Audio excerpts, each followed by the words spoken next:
هو ايه اللي حصل في الفيديو اللي فات ده بالظبط؟ زمان في السبعينات والثمانينات كان في واحد اسمه محمد الحلو بيدرب اسود، والاسد اكله وقت ما كان بيقدم عرض قدام الناس في السيرك. عشان كده دايما في مصر لما تقول لحد ايه يا عم الحلو هيقول لك الحلو اكله الاسد.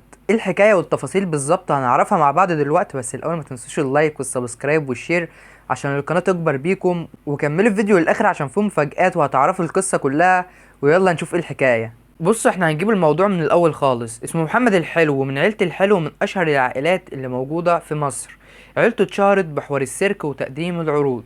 جده هو محمد علي الحلو اللي اسس سيرك الحلو سنة 1889، وعمله عشان يستفاد من الفرق الاجنبية اللي كانت بتعمل عروض في عهد الخديوي اسماعيل. وبعد ثورة 23 يوليو قرر جمال عبد الناصر ان هو يعمل سيرك قومي في منطقة العجوزة في القاهرة، وتم افتتاح مدرسة السيرك سنة 1962، وبدأت تخرج مدربين السيرك وقت افتتاح السيرك القومي رسميا سنة 1966. المهم بقى نروح لعمنا محمد الحلو ونعرف ايه حكايته بالظبط. محمد الحلو مدرب اسود، كان شغال في السيرك القومي في فترة السبعينات، وكان من اشهر واكفأ مدربين الاسود في مصر والوطن العربي كله، وده كان بسبب خبرته الكبيرة في المجال ده. وشارك في كذا عمل سينمائي، وشارك في كذا فيلم ان هو كان فيه دوبلير لبعض الفنانين واشهرهم فريد شوقي. بس كانت حكايته ايه مع الاسد السلطان اللي غدر بيه وقت تقديم العرض زي ما هتشوفوا دلوقتي في الفيديو اللي هيظهر.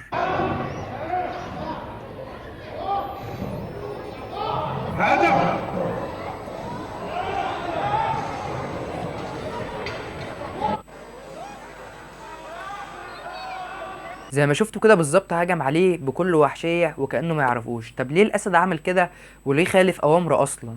لوبا الحلوة حفيدة محمد الحلو بتقول إن وقت تقديم العرض قدام الجمهور هجم الأسد على جدها وعضه عضة جامدة في جنبه، وإن جدها كان عاطي ظهره للأسد وما كانش واخد باله خالص. ومن المعروف ان لو مدرب عطى ظهره للاسد المساعدين يقولوا له اسم الاسد عشان ياخد باله، بس هو ما خدش باله لانه كان بيحيي الجماهير وبيسقفوا بصوت عالي فما سمعش المساعدين وهم بينبهوه. والاسد سلطان عمل كده لان وقتها كان في موسم تزاوج بين الاسود، فكان في انثى اسد كانت بتحب اسد اسمه جبار، وعند الاسود مش بتميز ان هم ممكن يتجوزوا مين، ممكن يتجوز امه عادي او اخته او اي حد. فحب الاسد سلطان ان هو يقرب منها، بس الاسد جبار راح ضربه. اتدخل محمد الحلو عشان سلطان ما يضربش جبار، لان كان في وقتها وقت عرض ما كانش ينفع ان هو يحصل خناقه بينهم. فالاسد سلطان افتكر ان محمد الحلو واقف في صف الاسد جبار، فراح مهاجم عليه بكل وحشيه زي ما شفت في الفيديوهات كده، واسيب لكم برضو الفيديو في الاخر. ومات محمد الحلو في المستشفى، وكان وصيته ان محدش يأذي سلطان ولا يجي جنبه ولا حتى يقتله. وفعلا نفذوا وصيته، بس قرر مدير السيرك ان هم ينقلوه لحديقة الحيوان باعتبار انه اسد شرس وما ينفعش للتدريب ولا للعرض. بعد ما نقلوا الاسد حديقة الحيوان عمل اضراب عن الاكل وما كانش بياكل خالص ولا يشرب ولا اي حاجة، حتى لدرجة دخلوا له انثى جوه القفص بتاعه راح ضربها وراح مطلعها بره. وكان قاعد حزين جدا لدرجة انه كان بينهش في جسمه وقسم ديله نصين، ومات بعدها بايام، وطبعا كان ندمان جدا على اللي عمله.